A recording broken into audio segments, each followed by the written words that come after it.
siamo in compagnia dell'avvocato Fabio Schembri, che ringrazio e che saluto per il tempo che ci dedica. Buongiorno, avvocato Schembri. Buongiorno a tutti.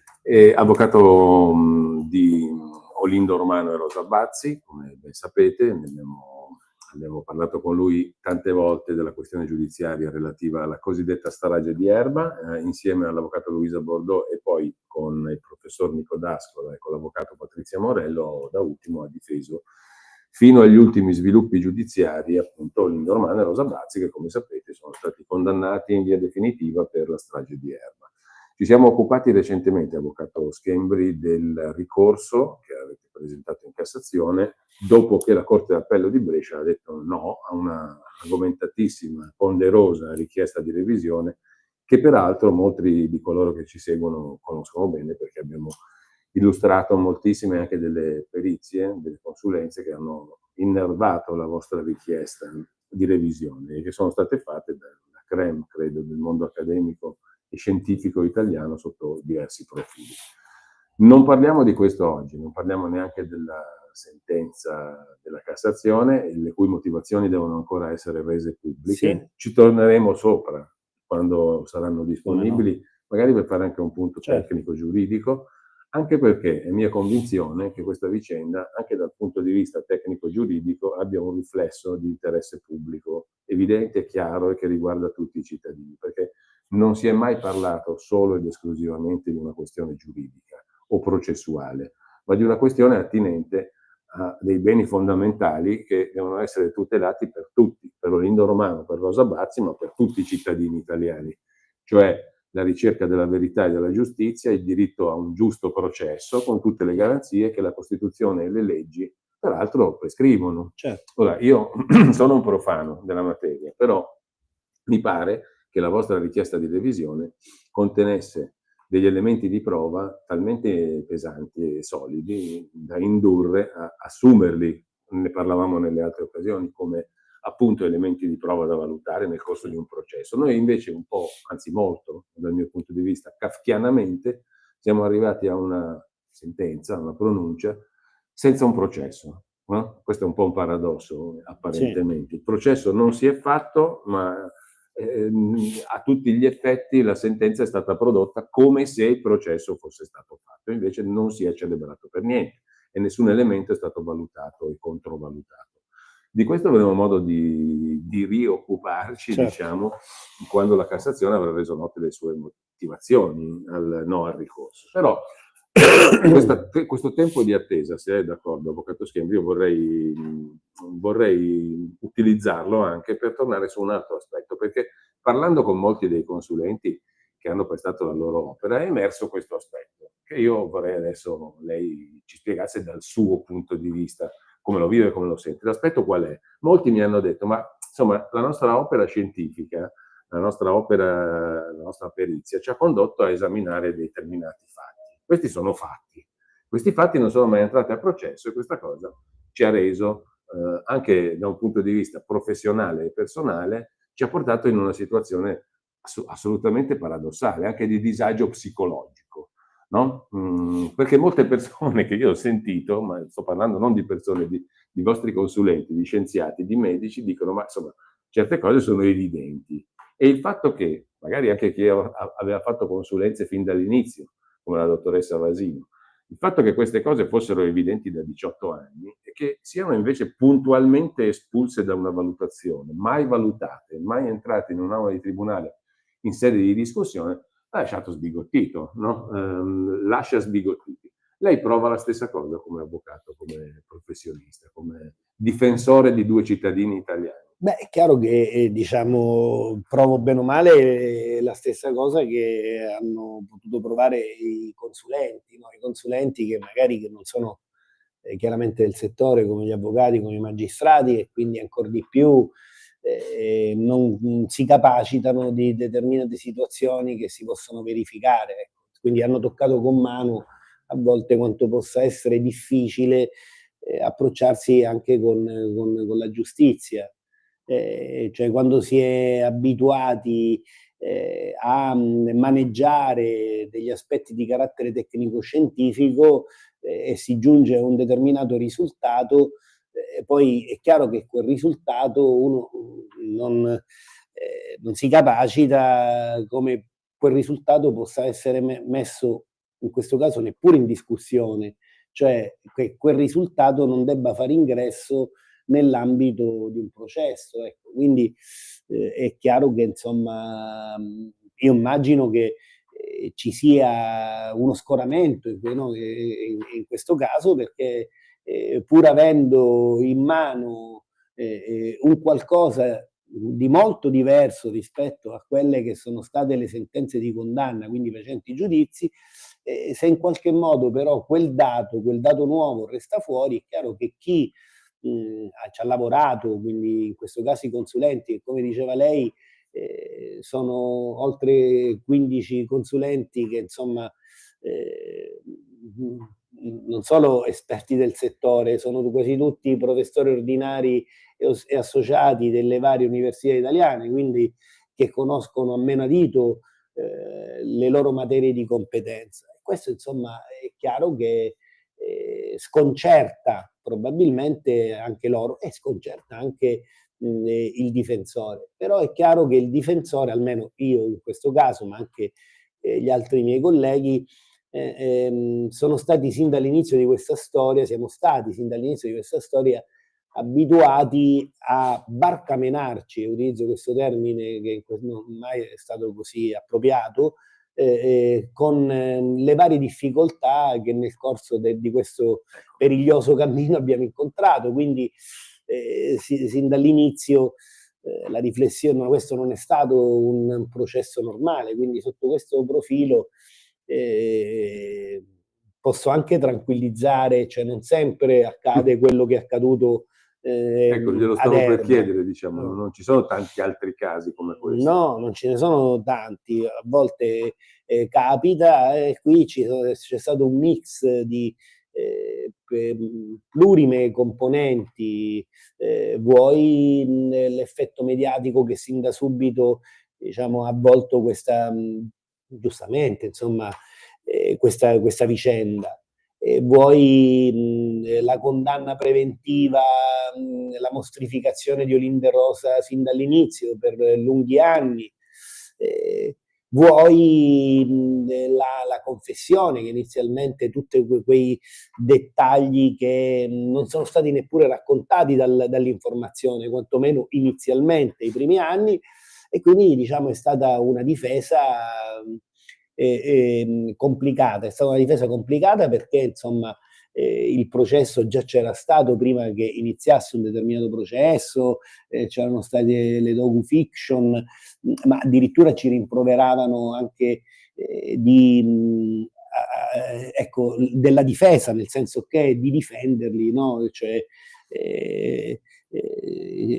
volevano, o qualcheduno aveva magari immaginato e pensato di imporci addirittura la strategia difensiva, cioè non un dibattimento, bensì un abbreviato, insomma, in modo tale che determinati elementi di prova non venissero assunti e probabilmente in modo tale che determinate vicende, quello che oggi la gran parte dell'opinione pubblica conosce, di cui abbiamo spesso parlato anche in radio, e cioè che le criticità delle 3 prove che sorreggono la sentenza di condanna non si venisse a sapere di tutto questo, insomma, no? Quindi di queste, diciamo, palesi criticità, al di là poi della revisione sì, revisione no. E tutto è iniziato, insomma, in maniera, diciamo, difficoltoso. Noi abbiamo fatto un processo, i vari processi dove ci sono stati tolti, dapprima ammessi più di 50 testi, 50 testi importanti perché insomma non abbiamo mai avuto... Compresi i testimoni oculari. Compresi i testimoni oculari, non abbiamo mai avuto il piacere di ascoltare gli ufficiali, per esempio, della Guardia di Finanza, gli ufficiali dei Carabinieri, i titolari dell'epoca, cioè chi avrebbe dovuto in qualche modo gestire quelle indagini insieme al pubblico ministero. Non sono mai stati sentiti in aula e questo è anche un discorso, insomma, un processo monco che però purtroppo è stato validato, cioè già prima, ben prima della revisione, è stato validato un processo che ha avuto tante complicanze, ma soprattutto, cioè, non si è consentito alla difesa di fare la difesa, perché insomma capirà bene che se da prima ti ammettono oltre 50 testi e poi questi 50 testi vengono revocati, testi importanti, coloro i quali hanno fatto le indagini, coloro i quali hanno visto determinate cose, i testi oculari, come diceva lei, e allora diventa un processo a metà, dove diciamo, la difesa non può in un certo senso compiere a 360 gradi il proprio dovere, cioè viene Quando un ve ne siete pochettino accorti di azzerata. questo aspetto di compressione dei diritti di difesa? Perché quest'anno facciamo 18 anni, da quando voi assumete la difesa di Olindo Romano e Rosa Bazzi, no? Se non vado errato. Era il 2007, i primi mesi del 2007. Sì, Ricordiamo che la strage viene compiuta l'11 dicembre del 2006. L'11 dicembre del 2006 la strage. Per i primi Olindo Romano e Rosa Bazzi vengono arrestati l'8 gennaio 2007 e da lì in avanti si dipanerà la loro vicenda. Voi arrivate a giugno, quindi tra poco compirete 18 anni di difesa. Come ci arrivate? Ripercorriamo un po' tutte queste tappe e quando cominciate a capire che questo è un processo nel quale i diritti della difesa sono compressi o sono stati già calpestati prima, perché prima i due arrestati hanno un difensore d'ufficio, che devo dirle, io lo dico, l'ho detto altre volte, ma riascoltando gli interrogatori dell'8 di gennaio quando li arrestano, del 10 di gennaio quando li raccoglieranno le cosiddette confessioni, gli inquirenti, io non mi sono mai accorto che questi due fossero difesi da un avvocato, più o meno d'ufficio, non è quello il problema, non c'era un avvocato, l'audio lo conferma. Quindi diciamo, quando voi arrivate, che cosa trovate? Come vi accorgete che qua i diritti della difesa sono stati messi da parte? Noi arriviamo a cose fatte, cioè nel senso... Come ci entrate in questa storia? Arriviamo a cose fatte perché, diciamo, il cappellano del carcere di Como aveva chiamato l'avvocato Pacia, che è venuto a mancare dopo la celebrazione del primo grado, e quindi perché insomma era ritenuto, ed effettivamente lo era, è un grande avvocato, l'avvocato Pacia, ed era il principe del foro di Como. Principe del foro di Como, il quale aveva una certa età e quindi insomma continuava a fare l'avvocato, però insomma a scarto ridotto da un certo momento in poi della sua vita, e nonostante la chiamata probabilmente non aveva tanta voglia di assumere quell'incarico, eppure essendo molto, lo chiama il cappellano molto religioso, lo chiama il cappellano del carcere, asserendo che c'erano determinate cose che magari non quadravano secondo la sua prospettazione, diciamo, e prospettiva. E a questo punto l'avvocato Pacia chiama noi eravamo in ottimi rapporti anche professionali con l'avvocato Pacia, per dire, insomma, siccome mi ha chiamato fin dall'inizio lei e l'avvocato dice, guardate, sì, a me l'avvocato Bordeaux, guardate, insomma, mi ha chiamato il cappellano, se potete andare a trovare queste due persone, non so per quale fine, però dice, visto che insomma è una chiamata del cappellano, e così inizia. Lei si ricorda la prima volta che ha visto Olindo Romano e Rosa Bazzi? Era sì, sicuramente a giugno sono stato al Bassone di Como insieme all'avvocato Bordeaux. Inizialmente non vorrei fare confusione, ma il primo colloquio l'ho avuto con Olindo Romano e solo successivamente abbiamo visto qualche giorno dopo Rosa Bazzi. Chiaramente noi avevamo seguito in televisione, quindi sui giornali, mezzi di informazione, il caso, quindi anche noi siamo andati in carcere pensando ma cosa dobbiamo fare, cioè sostanzialmente una difesa di carattere psichiatrico, cioè non lo so, adesso e quindi abbiamo avuto questo primo approccio con Olindo Romano e Rosa Bazzi. Soprattutto Olindo Romano non aveva le carte, non aveva nulla, però diceva, almeno inizialmente ho pensato delle cose alquanto sconnesse, perché insomma il suo problema era che di fatto, come ha fatto a vedermi questo signore qua, se io non ci sono stato lì sopra, ma io sapendo della confessione voleva dire sì, ma scusi, ma questo è il problema, ma se ha confessato, cioè che cosa c'entra come ha fatto a vederla?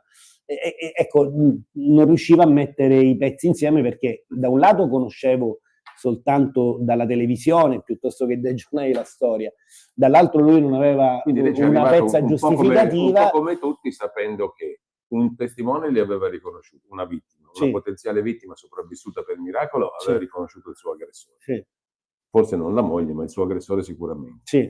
Che loro avevano confessato e poi all'epoca c'era già anche la famosa traccia di sangue.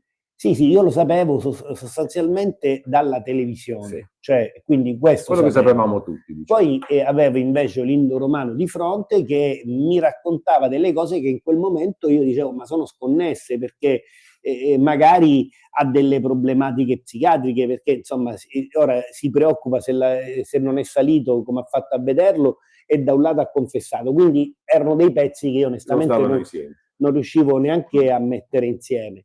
Né lui, come posso dire, mi poteva aiutare in qualche modo perché non avendo le carte, atti processuali, quindi in quel momento, in quel frangente lì, non potevo neppure leggere, diciamo, dalle Quindi lei carte li avrà quella. chiesti all'avvocato d'ufficio che li difendeva gli atti? Sì, poi di fatto diciamo l'abbiamo fatti noi gli atti, le copie degli atti e quindi ho iniziato qualche tempo dopo a leggere. Quindi al momento Lindo Romano e Rosa Bacci non avevano in mano niente. Avevano, immagino, l'ordinanza, quella del fermo, meglio il decreto di fermo, qualcosa del genere, avevano quello che gli era stato notificato, ma gli atti di indagine non ce li avevano, non ce li avevano, anche perché quando siamo arrivati noi E neanche il loro avvocato. avevano appena concluso le indagini ma il loro avvocato quello che aveva, le notifiche che aveva ricevuto, poi ce le ha date, però chiaramente non avevamo ancora almeno gli atti di indagine, quindi non ce l'aveva Olindo, non ce l'avevamo neanche noi quando siamo andati a trovarli, quindi siamo andati a trovarli a seguito di una telefonata del cappellano del carcere ricevuta dall'avvocato Pacia, che a sua volta praticamente aveva chiamato me e l'avvocato Luisa Bordeaux per andare a trovare. Quindi, primo impatto, il vostro discorso è ma insomma qui c'è qualcosa che non quadra. Siamo di fronte a un quadro sconnesso e magari a una difficoltà psichica di questi due soggetti.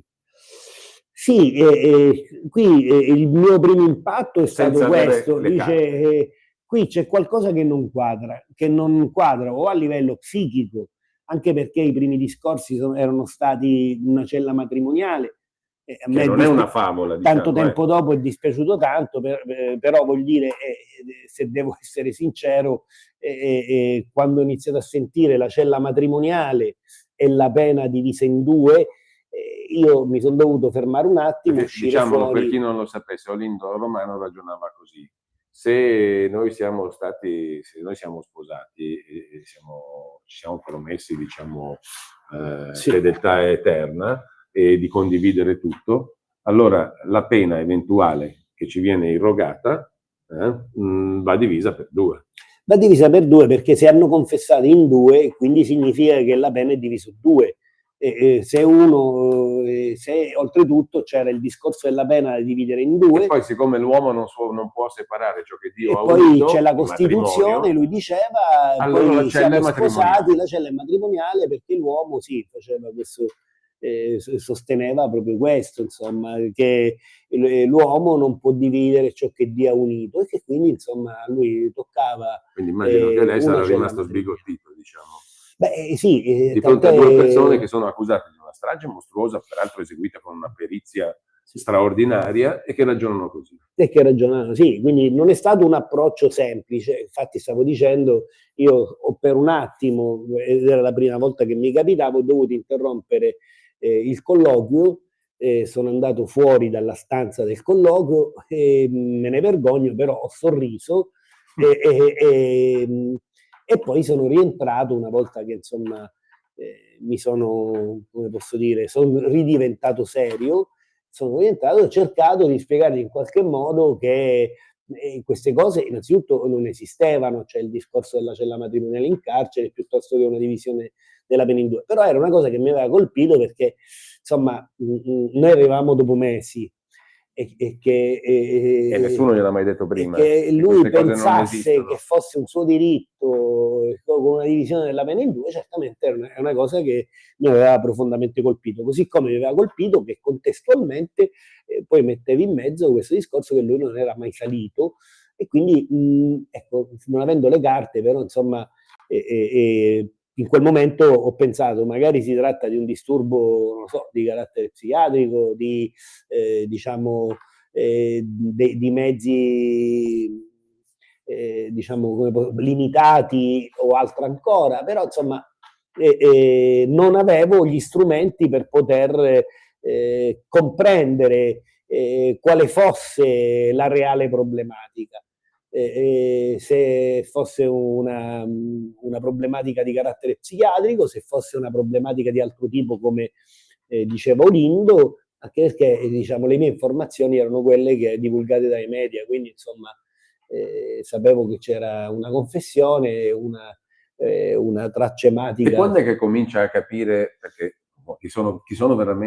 chi è veramente Olindo e perché diciamo forse tutto quello che dice non è così sballato dal suo punto di vista, perché certamente non parlo della divisione della pena in due o altre cose, però insomma lui dice io non c'entro nulla, no? Alla fine. Sì, perché praticamente quando faccio le carte lui mi aveva raccontato, ci aveva raccontato determinate cose così come Rosa, ecco per esempio come ha fatto a vedermi se io non sono mai salito, ecco questo lo ricordo perché forse è una delle prime cose che mi ha detto. Perché hanno confessato? Beh, ha iniziato sì, però onestamente cioè, per me poteva essere sì, che c'era il discorso della cella matrimoniale. Delle promesse ricevute, ecco, in cambio della confessione. però sembrava una storia veramente fantastica anche a me, no? Però poi leggendo effettivamente le prime carte... Quali sono state le prime carte che lei ha visto? Che effettivamente Frigerio, le dichiarazioni di Frigerio mi imbatto in un verbale di sommaria informazione reso dal pubblico ministero e contrariamente a quanto avevo sentito in televisione, sugli organi di stampa, leggendo questo verbale trovo che il pubblico ministero aveva verbalizzato che Frigerio la prima volta che veniva ascoltato indicava quale soggetto una persona non del posto, olivastra, sconosciuta.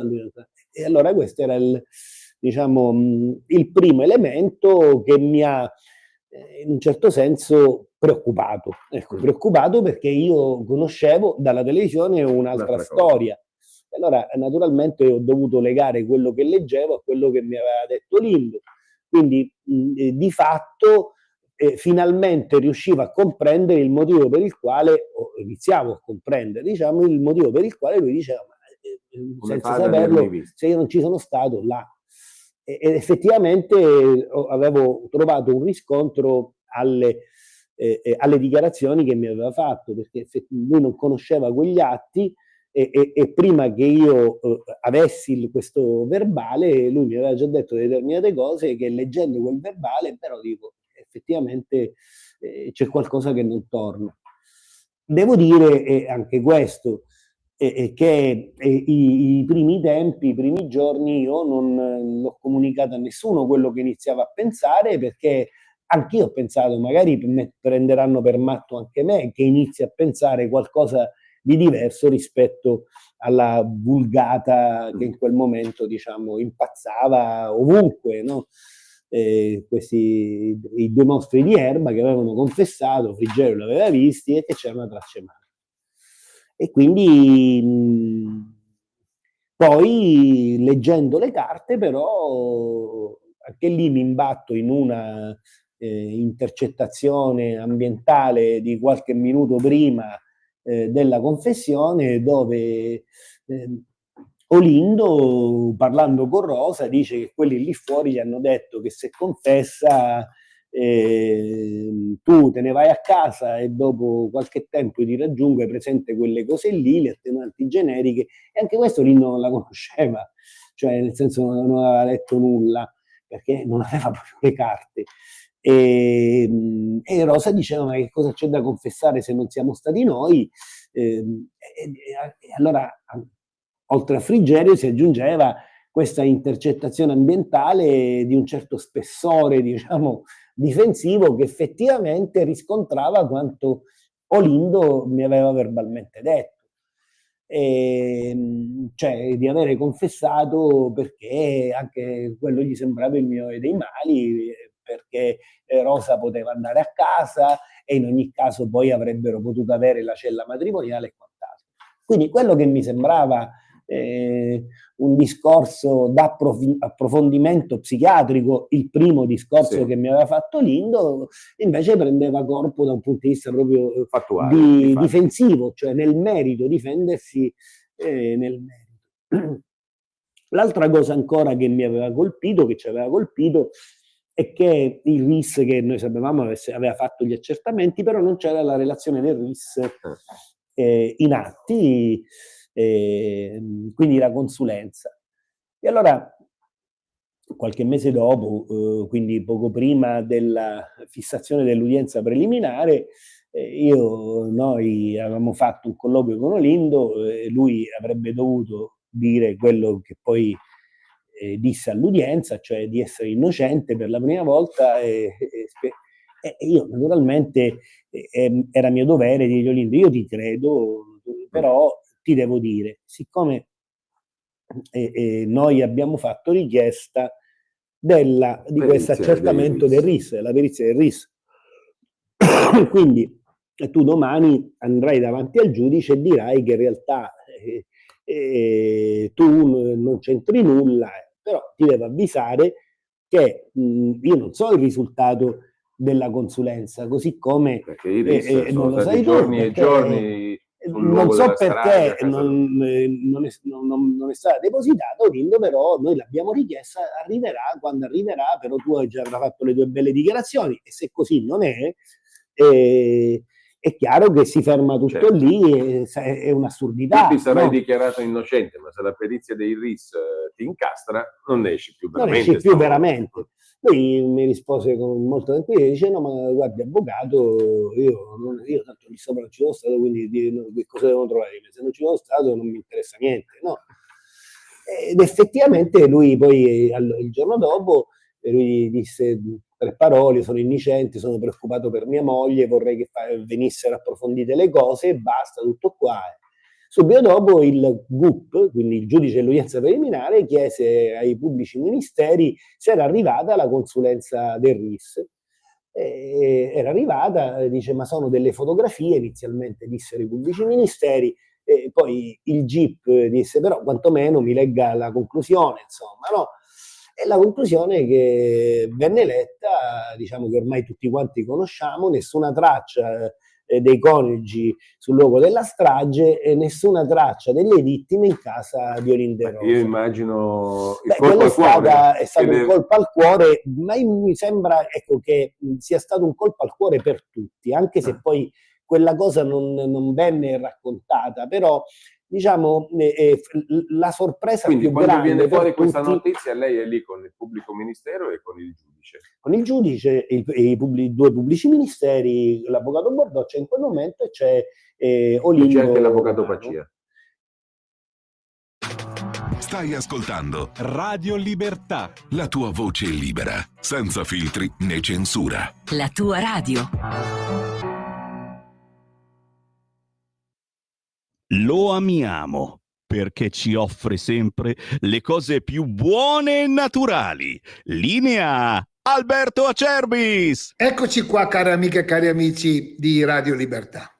L'estate è arrivata, sembra che ci siamo, sembra che qualcosa stia cambiando, un pochettino di sole fa bene alla salute, fa bene allo spirito, fa bene a tante cose. Però in questo periodo, cari amici di Radio Libertà, cosa succede? Ma dai la bruschettina, ma dai la patatina, ma dai quello lì, ma dai quello là, e chi soffre di problemi esofagei, quindi penso al bruciore di stomaco, al reflusso, alla pancia gonfia, alla cattiva digestione, all'amaro in bocca.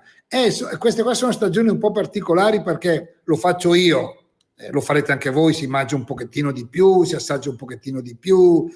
Allora vi consiglio una cosa, però potete chiedere informazioni qui chiamando 030 68 40 408, anche perché è una produzione limitata, è un prodotto naturale gastro-free. Il nostro integratore alla bava di lumaca gastro-free per tutti quelli che hanno iperacidità, bruciore di stomaco, cattiva digestione, reflusso gastroesofageo. È una cosa meravigliosa, un successo straordinario. 59 euro in offerta stamattina, 59 euro, 3 flaconi. Per ordinarlo chiamate lo 030 68 40 408. Lo prendete prima dei pasti o dopo i pasti, ma però per queste cose non vi costa nulla. Chiamate 030 68 40 408. Chiedete di Miriam, è lei esperta negli integratori. L'abbiamo fatta studiare anche per quello, quindi vi dà delle risposte chiare e certe. Integratori non sono medicine, ma aiutano tanto. 030 68 40 408 per una primavera e un'estate un po' più bella. Oppure olioacerbis.com, andate sulla sezione integrazione alimentare. Grazie, alla prossima. Stai ascoltando Radio Libertà, la tua voce libera, senza filtri né censure, la tua radio. No, perché ancora l'avvocato Pacia poi entrerà dopo, l'avvocato Pacia per un certo periodo delegato seguiva da lontano. Comunque voi siete davanti all'accusa e al giudice, al PM, ai PM e al giudice. E quindi esce questa cosa che è abbastanza forte. E che succede in quel momento? Quella è una notizia clamorosa. Sì, però nessuno dà peso, almeno a livello dell'informazione. Quello che succede che praticamente l'udienza viene rinviata. Prima di colpo al quale ce l'hanno avuto tutti, anche l'accusa.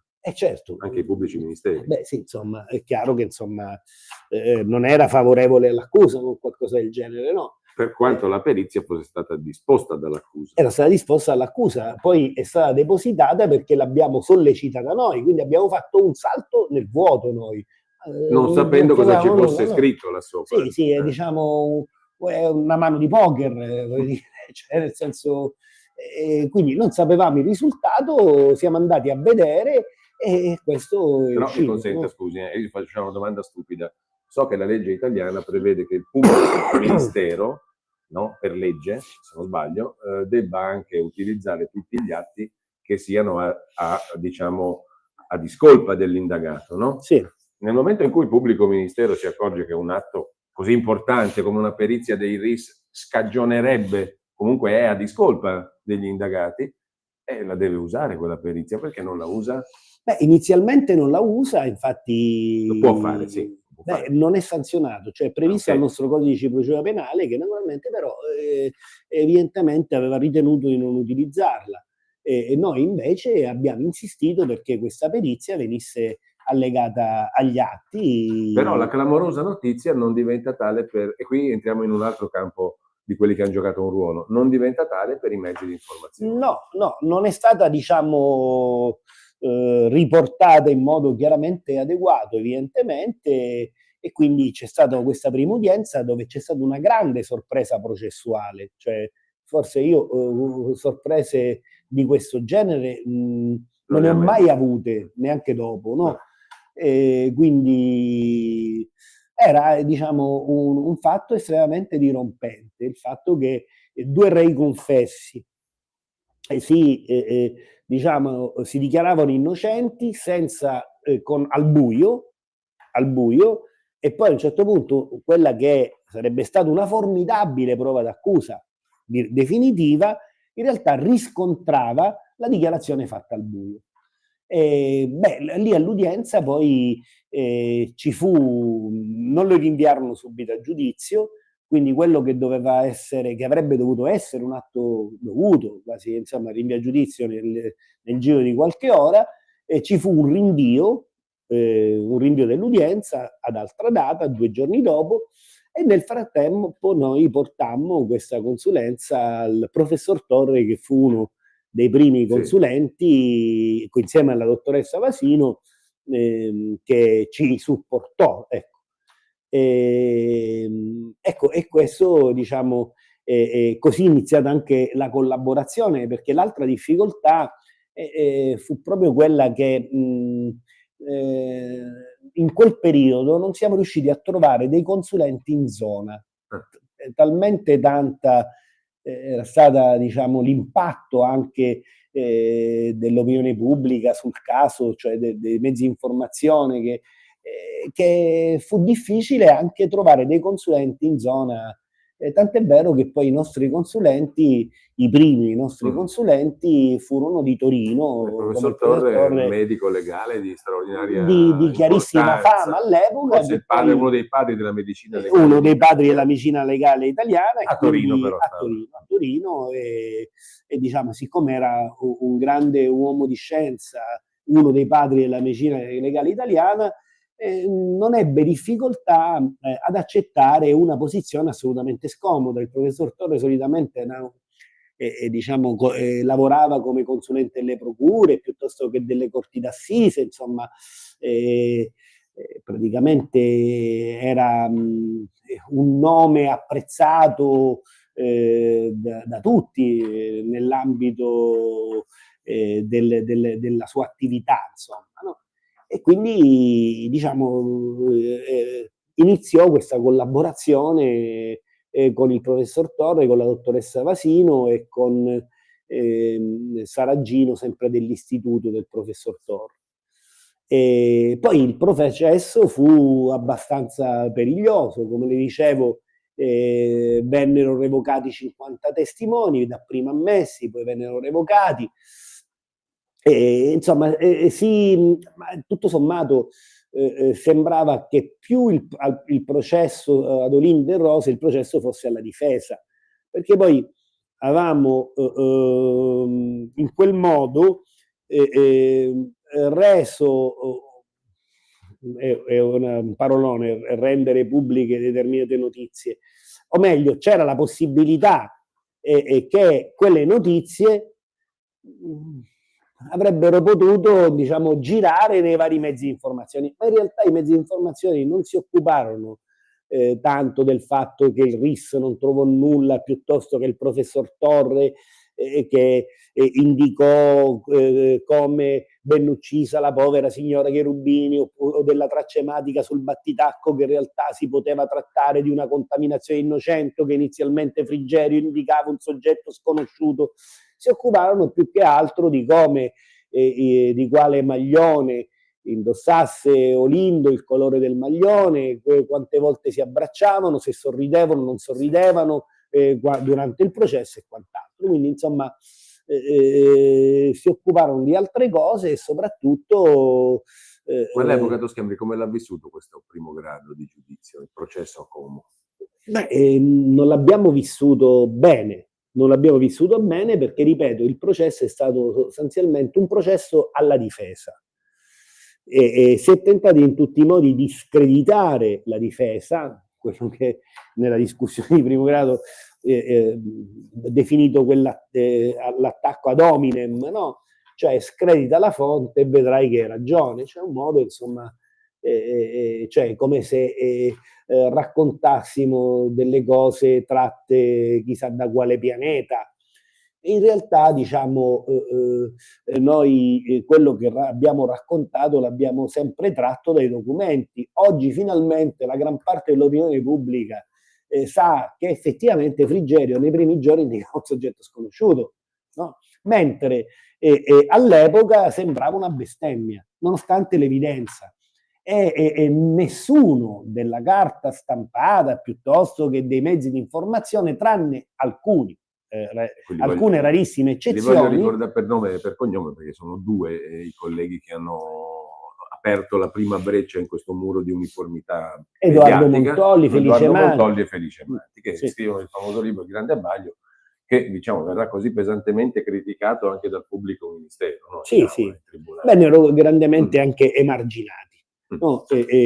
Come insomma se fossero il male assoluto anche questi due giornalisti. Peraltro, diciamo, anche la sentenza stessa, poi anche quella di primo grado, si è cercato, ecco, quando dico screditare la figura dell'avvocato, screditare, cioè praticamente siamo stati accusati, siccome Linda aveva scritto un qualcosa sulla Bibbia, che la confessione sarebbe stata il frutto di una promessa di campagne stampe innocentiste, no? Che avrebbero poi dovuto fare quindi Felice Mancio, Edoardo Montolli o qualche altro, no?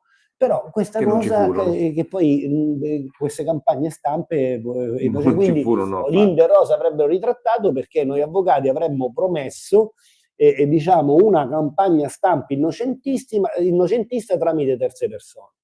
Questo era diciamo quello che si è cercato di far passare. Il che diciamo rappresenta anche un grave insulto alla nostra etica professionale. Ma sì, no? È un grave insulto, diciamo, chiaramente, ma oltre questo diciamo sarebbe stato bello in generale, no? Se uno avesse avuto la possibilità di mettere in piedi campagne stampe innocentiste, cioè nel senso, cioè se un avvocato, ecco, attenzione, no? Qua non si parlava di campagne stampa innocentiste, si parlava di far conoscere, come poi è avvenuto con estremo ritardo, determinati fatti. Quello è stato un modo per tenere lontani probabilmente anche, ecco, ma com'è che in primo grado determinati allora in primo grado e in secondo grado, poi a Milano facciamo un piccolo salto, ma com'è che in primo grado e in secondo grado questi fatti non entrano nel processo? Perché in sostanza della perizia dei RIS non c'è stata data alcuna motivazione, no? Non è stata mai spiegata in sentenza il perché non siano state trovate tracce. Con molte banalità è stata spiegata, si saranno cambiati sul tappeto, avevano i guanti, le cose, insomma, arma bianca, quattro vittime più una quinta persona che è sopravvissuta. Sinceramente faccio fatica insomma, a comprendere come abbiano potuto fare con l'arma bianca a non lasciare nessuna traccia. Ancora oggi, insomma, continuo a fare fatica. Anche questo sarebbe un caso più unico che raro. Cioè, abbiamo detto sempre, ma neanche le forze speciali ci sarebbero riuscite, eppure Linda e Rosa sarebbero stati in grado di compiere questo delitto nel giro di qualche minuto, ripulire tutto senza lasciare traccia. Senza essere visti. E senza essere visti da nessuno, insomma. Attraversando una corte con 1000 opere puntati, nessuno ne ha visti, non hanno lasciato traccia, cioè, e questo resterà per adesso un grande quando è che mistero. lei ha capito che sarebbero stati condannati comunque in primo grado a Como?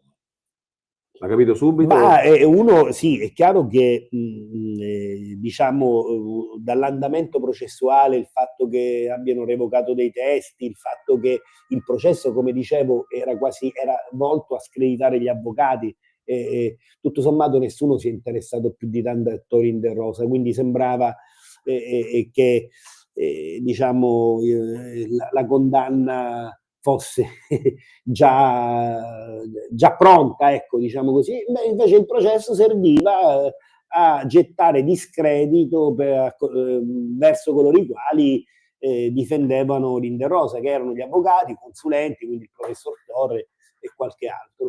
E quindi sì, il sentore si è avuto, perché è stato poi alla fine un processo realmente iniquo.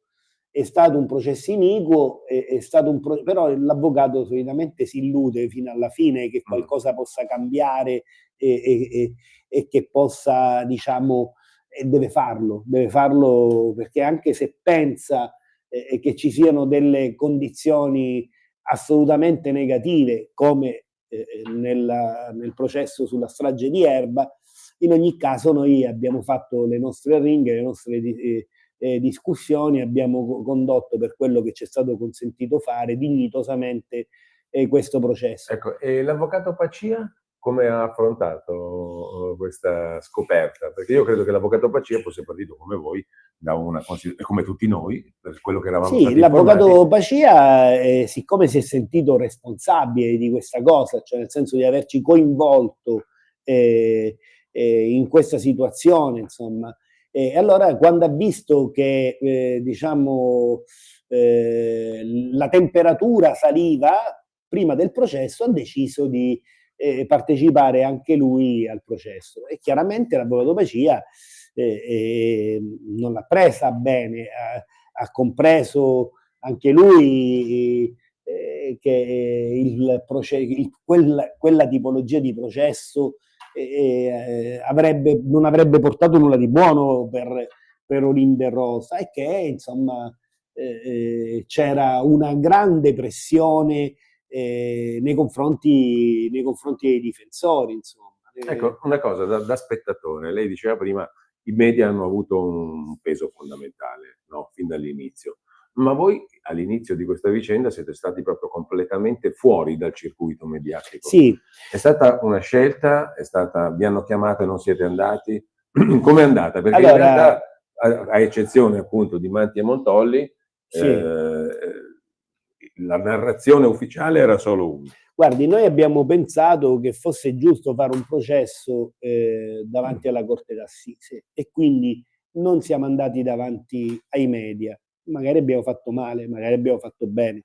Io questo naturalmente non lo so. Ecco, a posteriori, secondo lei avrebbe cambiato qualcosa? No, in quel momento non avrebbe cambiato nulla. Ai circhi televisivi? No, in quel momento non avrebbe proprio cambiato nulla, perché in ogni caso chi diciamo fa informazione seguendo il processo avrebbe avuto tutti gli strumenti per poter apprendere determinate notizie che poi non sono state divulgate. Ecco.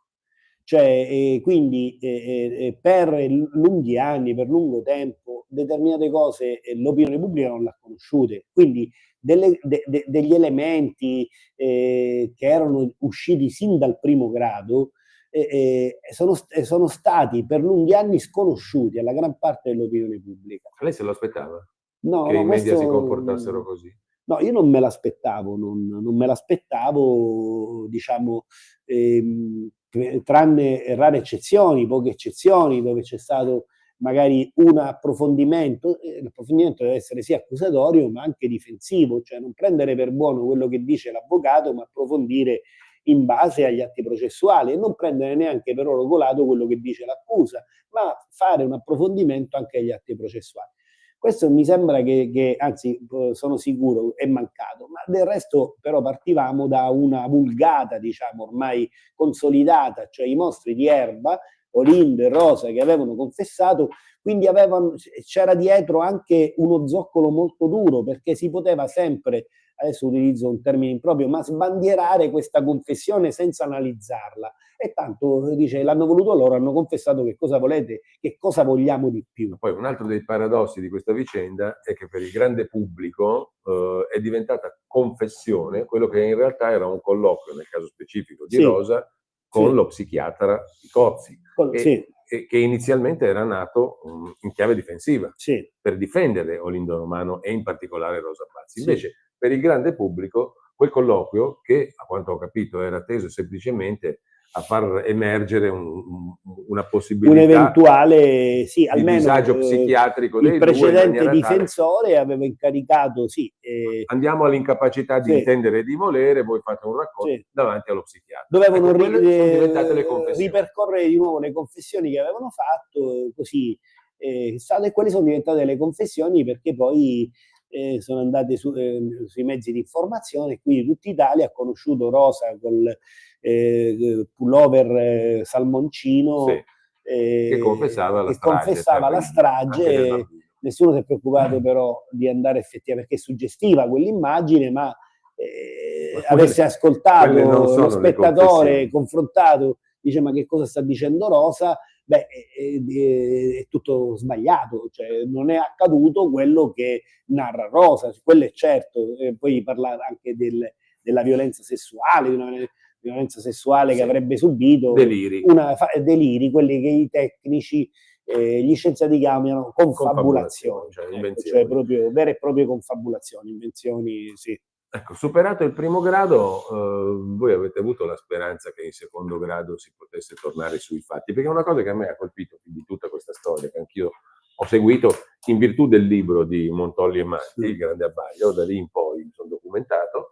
Ecco, la cosa più incredibile per me è che determinati fatti, appunto, non siano entrati mai di fatto nel processo. No, non si è riparato a quello, diciamo, a quelle violazioni, diciamo, dei diritti della difesa che in primo grado erano state violate. Quindi, insomma, in appello poi non abbiamo ascoltato dei testi, quindi non c'è stata una rinnovazione dell'istruttoria. Purtroppo anche lì il processo non è stato completo. Ripeto, molto ha influito l'opinione pubblica e in particolare l'informazione. E tutto sommato l'approccio è stato sempre, io dico, a mio giudizio, sbagliato.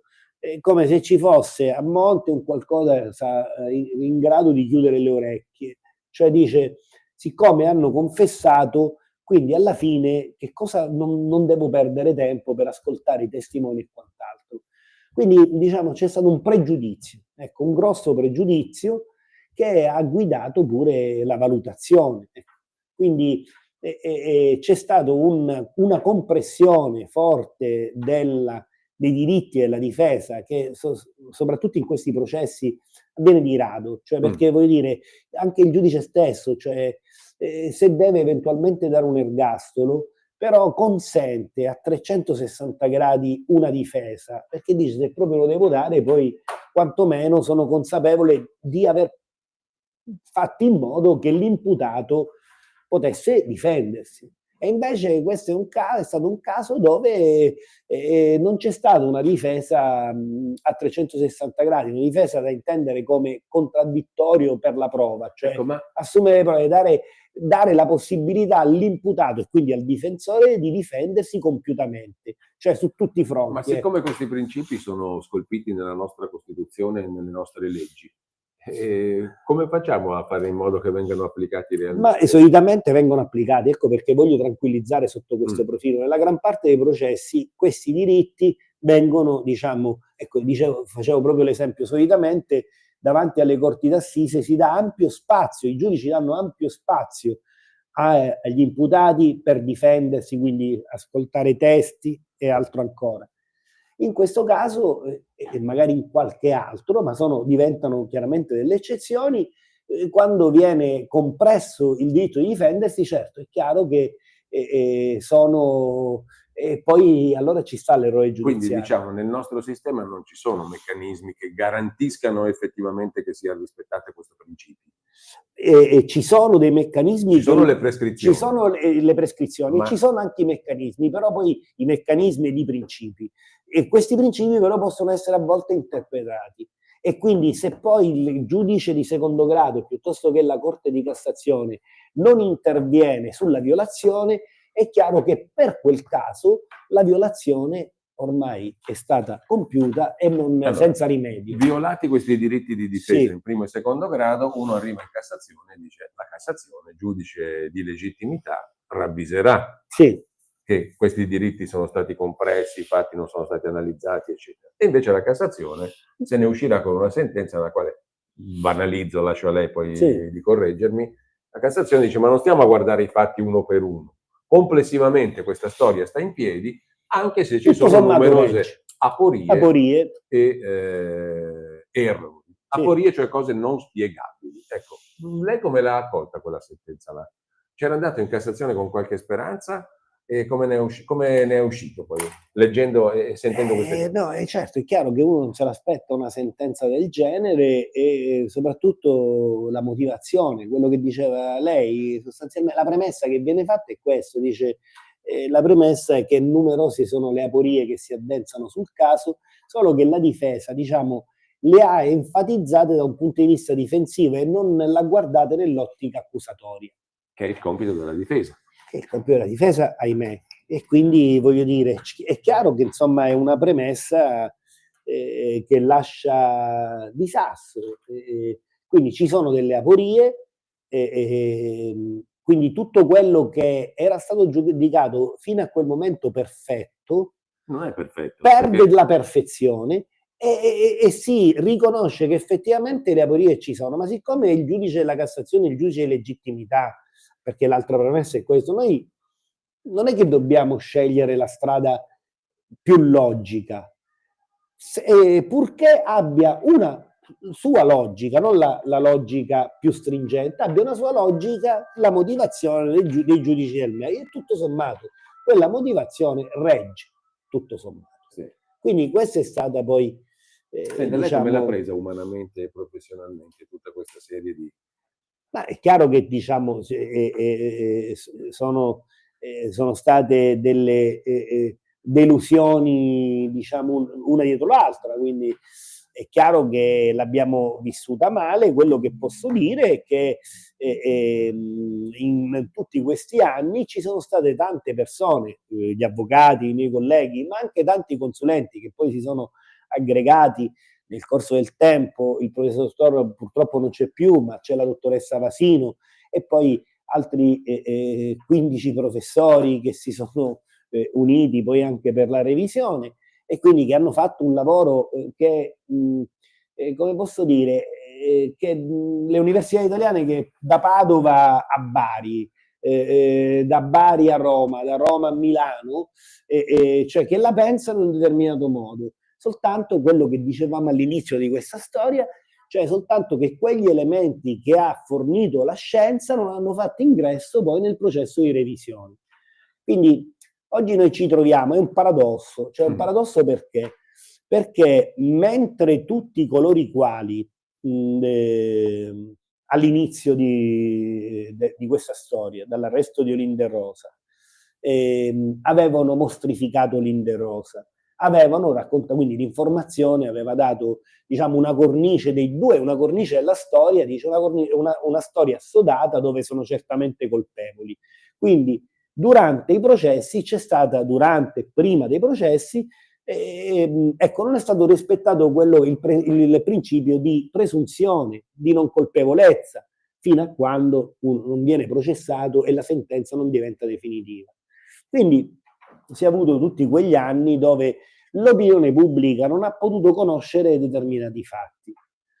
Paradossalmente l'opinione pubblica ha iniziato a conoscere questi fatti dopo la sentenza definitiva, dopo la sentenza della Cassazione, perché è stata raccontata da altri giornalisti, vabbè, chiaramente anche da lei, quindi che prima Radio Padania, adesso Radio Libertà, sono arrivate le Iene, sono arrivati altri giornalisti ancora, che hanno potuto leggere le carte e che quindi hanno potuto divulgare quello che l'opinione pubblica non conosceva. E oggi immagino che gran parte dell'opinione pubblica pensa che Olindo Rosa siano innocenti. Solo che c'è una gran parte del mondo dell'informazione che continua a remare contro, no? E anzi addirittura adesso si disquisisce sul fatto come se ci fosse un'informazione buona e un'informazione malata.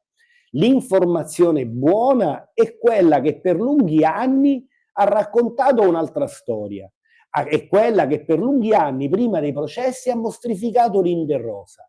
L'informazione malata è quella che si permette oggi, dopo la sentenza definitiva, di criticare le sentenze e di dire guardate che ci sono delle cose che non vanno. Chiaro che questo è un cortocircuito, perché ci sono stati convegni sul giusto processo, cioè che l'informazione malata, quindi le Iene, lei, Montolli, Manti e molti altri ancora, Gaeta del TG1 e quant'altro, per alcuni non avrebbero dovuto criticare le sentenze, no? E avrebbero, diciamo, violato quello che sono le regole del giusto processo, che il processo si fa in tribunale. E io dico, ma pensate un po', e chi è che dice queste cose? Coloro i quali hanno realmente violato quelle regole, perché prima dei processi hanno mostrificato Olindo Rosa. E allora io trovo le stesse firme, a distanza di 18 anni, che scrivevano delle assurdità. Ora, al di là di come uno la pensa, Cose la non storia, vere. cose non vere in quegli articoli, senza dire che Frigerio, però io ho seguito il processo, quelli che lo seguivano, effettivamente Frigerio inizialmente ha riconosciuto una persona, assolutamente non venivano riportate quelle cose. Oggi, a distanza di 18 anni, le stesse persone che hanno violato, in quel caso sì, il giusto processo, perché ancora c'era un processo da fare, ora non c'è più un processo da fare, no? Oggi accusano coloro i quali ritengono Linder Rosa innocenti di violare un processo che ormai già c'è stato. Ecco, quindi, e sono le stesse firme che sostanzialmente hanno mostrificato prima del processo Linder Rosa e non hanno raccontato i fatti. Avvocato, io ho la sensazione che la storia non finisce qui, perché i fatti prima o poi devono essere presi come tali, no? Quindi anche da un punto di vista mediatico sono convinto che ci sarà verità e giustizia. Sarò fatto male, ma i fatti prima o poi emergono. Però chiedo a lei come fa a continuare perché continua in un'opera di difesa di queste due persone che, come lei diceva, sono state mostrificate fin dall'inizio. Tra l'altro, lo devo dire per correttezza, voi non avete visto una lira, perché queste due persone assolutamente modeste nelle loro risorse economiche avevano una piccola casa, l'hanno venduta per far fronte ai risarcimenti e alle spese del processo, e voi la parcella non solo non l'avete mai vista, ma credo che molte persone abbiano anche, voi per primi, aiutato fisicamente Rosa e Olindo a stare un po' in piedi in carcere per quelle piccole spese che servono e per le necessità di vita quotidiana. Quindi chi ve lo fa fare? Che cosa ve lo fa fare? Che cosa glielo fa fare, avvocato Schelli? Ma che cosa ce lo fa fare? Chiaramente sono delle situazioni nelle quali un avvocato può venirsi a trovare. Non siamo gli unici, ci sono anche altri casi, ci sono tanti avvocati che purtroppo possono scegliere, naturalmente si può scegliere, o stare in una determinata situazione o abbandonare il proprio assistito quando i soldi vengono meno, perché sai, il penale molto spesso uno subisce i sequestri, le confische, improvvisamente si trova senza soldi, senza più nessuno intorno, e quindi l'alternativa per un avvocato è lasciare il proprio assistito in balia del destino, oppure continuare a assisterlo. Noi abbiamo seguito questa seconda strada, ma non siamo i primi, perché molto spesso, diciamo, tanti altri avvocati si trovano davanti a questa situazione, a questo dilemma. Noi abbiamo deciso di difenderli perché ci sembrava e ci sembra una causa giusta. Noi riteniamo che Olindo Rosa abbiano tutte le ragioni, cioè noi riteniamo che non c'entrino con la strage di Erba, così come l'hanno ritenuto i nostri consulenti. Come diceva lei, ognuno di loro ha messo non solo sapienza, ma avrà pagato le sue spese, avrà avuto le spese, perché Olindo e Rosa non hanno alcuna possibilità. E così è andata anche di fatto per noi. Il problema è che poi la ragione qualcheduno te la deve dare, e allo Stato nessuno ce l'ha data. L'altra volta, poi parlando proprio con il professor D'Ascola, sa qual è? E che effettivamente concordo con lui, il problema maggiore qui è che abbiamo ragione,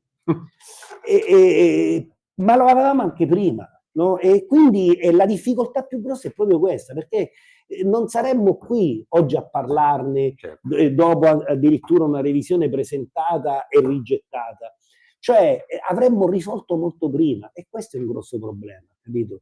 Cioè questo è un problema, perché evidentemente al di là delle ragioni, perché insomma quando nessuno te la dà e sei estremamente convinto di averla, ci sono delle strade, dei percorsi che evidentemente noi non possiamo praticare, noi avvocati. Ecco, noi possiamo soltanto concentrarci a difendere i nostri assistiti, come spesso facciamo, cercando di fare in modo che le regole vengano rispettate. Però, diciamo, i nostri sono degli strumenti limitati. Quando quelle regole si violano, noi non possiamo, diciamo, intervenire con la forza, soltanto con la forza del diritto, quindi facendo il ricorso e aspettando che un giudice un giorno possa accorgersi delle storture. Avvocato Schembri, dobbiamo chiudere, ma le cito una frase che Olindo ha detto in un'intervista alle Iene. La giustizia, ha detto Olindo, è una cosa che io ci credo ancora ma non ci spero più. Sì. Lei condivide? Dal suo punto di vista? Ha detto una frase Olindo effettivamente profonda, che io la condivido questa frase, perché anch'io ci credo. Io vorrei ancora sperarci, ecco, rispetto a Olindo. Però già il fatto di crederci, un minimo di speranza ce l'abbiamo sempre, e noi avvocati dobbiamo coltivare proprio quella. Anche quando si è convinti che magari, oppure si pensa che una cosa possa andare male, e dobbiamo convincerci e cercare di fare del nostro meglio per tutelare appieno il cittadino. Quindi naturalmente se si pensa che ci possano essere delle strade tra virgolette rallentate, in quel momento lì, quando si discute, uno si deve convincere che la cosa possa andare bene. Noi eravamo convinti che la revisione andasse bene, pensi un po', eppure è andata come è andata. Allora, grazie all'avvocato Fabio Schembri, ci risentiamo. Grazie a voi, buonasera, buongiorno a tutti. Avete ascoltato